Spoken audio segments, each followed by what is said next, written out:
Hey YouTube, how's it going? My name is Cass and this is my channel, Side Main Hustle.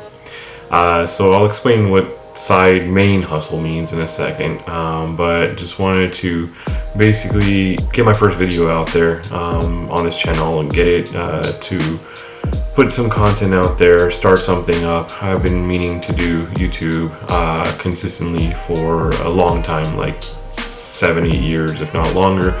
Never really did anything, started a couple things, didn't really follow through with it. So now I'm kind of in the position where I need to do something and want to do something both at the same time. So I figured, okay, well, you know, let's start an actual channel and start uploading regularly.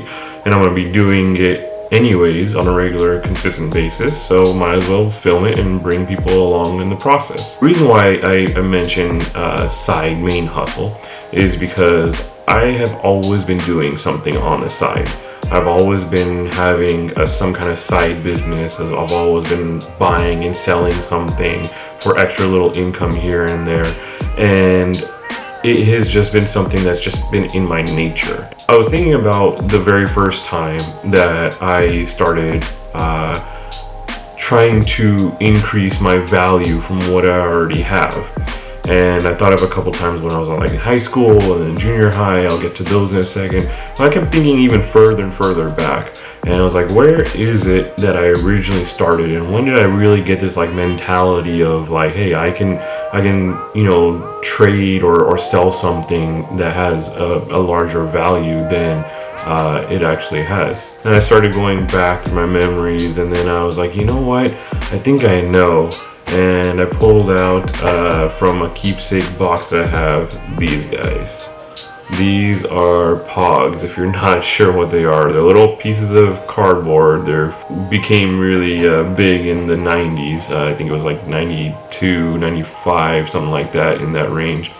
And people were just, you know, going crazy, kids in my school, and we love these things, and you would put them down and you'd flip them over with these things. They're called slammers, and whatever you flipped over, those are the ones that you get to keep. So I was pretty good at it. I accumulated a lot of them, and it was fun. It was a game, but then also, you know, it was like increasing my value, and it was kind of a little hustle that I had at 10 years old. So I think that that was what really introduced me into this whole trying to accumulate and increase my value from what I currently have. Then I went into baseball, football, basketball cards, and you know, you're always trading up to get to the next, the better name, the bigger player.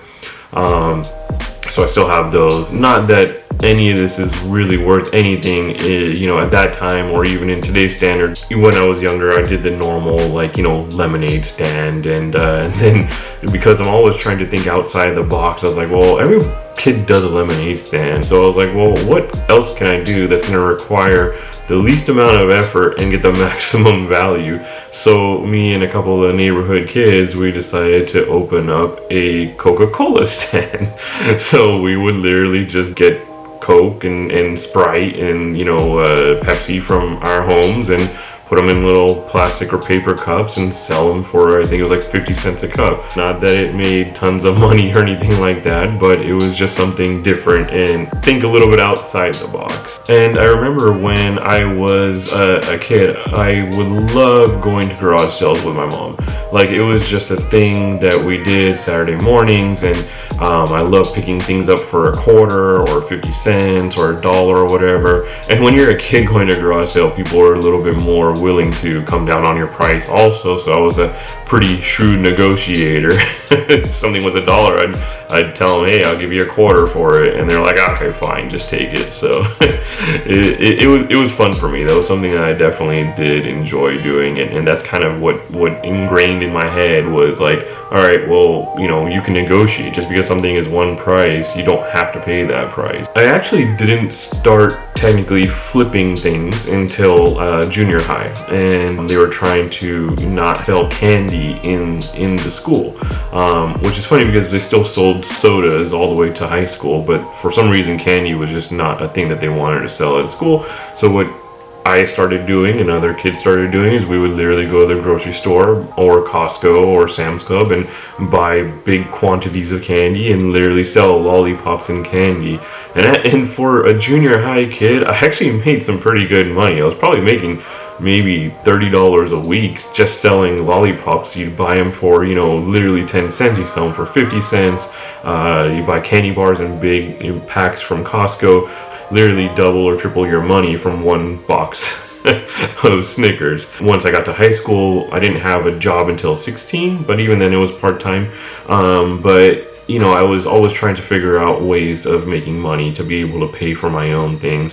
And my parents were great. My parents always gave me, you know, a little cash here and there. I had, I think, an allowance. I don't remember what it was, but you know, they would pay for things. But there was also limitations too. It's not like I just go crazy getting whatever I want. So whatever I wanted to have extra, I would need to come up with the money myself. So in high school, I would buy and sell things, and it would be like CDs or Walkmans or portable radios. They were like a Walkman, but it was just like a small, you know, portable radio. Then I moved on to car audio and speakers and subwoofers. In senior year, I really got infatuated with the brand Oakley, and I'm actually still, you know, wearing the clothes as well and the shirts and everything. That hasn't changed. I still like the brand. Around 2004 is when I decided that I was going to open up an eBay store.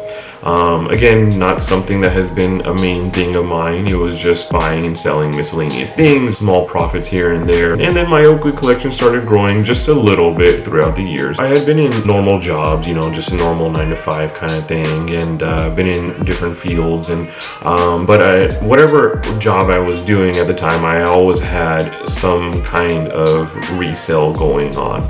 So it really didn't start until about 2012, where I was like, you know what? I'm going to take this thing to a whole nother level. Yeah, it's great making some side money here and there, but I really want to have a much larger income. I'm still working a regular job, but I want to make it something bigger. So I'm scouring Craigslist to see what I can find. And then I find a guy who's selling a couple Oakley items, and they were reasonably priced to where I could flip them. And being a collector, once I got there and met the guy and saw his collection, it was just amazing. I actually wanted to keep the stuff, but the whole point was to buy it and resell it. So I did, and it sold very quickly. I went back to him and said, hey, are you selling more? And he was like rotating his collection in and out, and he was like, yeah, I'll sell you more stuff. I kept going back to him, and then I started meeting other people, and then I started specifically looking for Oakley stuff. And that at that time, the market in Oakley was just booming on eBay. Like, anybody was paying anything for it. I don't know why. Maybe I just caught it at a good time. So I was able to scale very quickly by meeting different people, making new connections. I even got hooked up with a couple of stores that were getting rid of their display cases. And I have actually a display case here. That's just one of them. Maybe in another video, I'll go through all of them that I have, which I need to actually downsize right now. It's gotten a little out of hand. It is just something that has been a passion of mine. And everybody says, oh, when you start buying and selling stuff, you know, do something that you're interested in. Find your niche. And niche, I don't know, whatever. So that's what I did. That was my niche. That was my interest. I really liked the brand. I really enjoyed it. I didn't only limit myself to Oakley. I definitely moved into other items. I tried a ton of different things, and some of them worked well and some of them didn't. And it's just that balance I had to find. I did that for a couple years. I did that 2012 to about 2014, 2015 is where I really built it up. And then just like anything else, I'm the kind of person where I kind of get a little bored if I'm doing the same thing again and again without changing any aspect. So I moved into something else, and I started a different venture. And I still had the eBay store up. I didn't take it down. I always had it just going, but it was just selling whatever miscellaneous inventory I still had, you know, but I didn't put any effort into it. And just like everything, if you don't put effort into it, it is eventually going to fizzle down to nothing. And that's kind of what it did. So for the past couple of years, I really haven't done anything with it. And then, you know, life smacks you in the face and things change, and and you have to just kind of roll with it and figure out what's your next move. And I was like, well, I already know this business. I've already been in it. So let me go ahead and start it back up again. Started a couple months ago, and I'm just working with inventory that I currently have that just was left over for some time. Going okay. I have some days that are better than others, just like anything. But the main thing is that I don't want to get bored with it this time. I'm not going to just be like, okay, well, I'm here for a year, 2 years just to get me by and then move on to something else. I want to make my side hustle my main hustle, hence side main hustle. Now, I'm not some eBay guru and I know all the ins and outs. I actually don't know a lot. I'm not going to be the best person to learn from. I'm not going to be the worst person either. But you know, I'm going to try and be someone that can provide content, hopefully provide a little bit of entertainment as well. It's mainly going to be for my creativity outlet. It's mainly going to be connecting with different people out there, people who are like-minded and want to be in some kind of similar aspect or similar business, or want that extra income to come in from somewhere. I will say this, I am by no means Amazon person. I have had an Amazon account, sold a couple things through it, didn't really do much. I've never done Amazon FBA, which I am literally going to be doing in the next couple days. I'm going to be sending some inventory over there, and I'll bring you guys along with that process. I have never done FBA before, so it's going to be a whole new process to me, and we're going to kind of go through it together and see, you know, how it works, and I'll keep you guys posted with everything that happens with that. So going forward, what's my plan? So once I run out of inventory that I'm currently listing, my plan is to just kind of go back to what I did when I was a kid. I'd go around to garage sales. I've gone to thrift stores, but I haven't really gone to thrift stores for the purpose of reselling. Just, you know, you just casually walk around, look and see if there's anything you can buy or whatever that's just fun and cheap and whatever.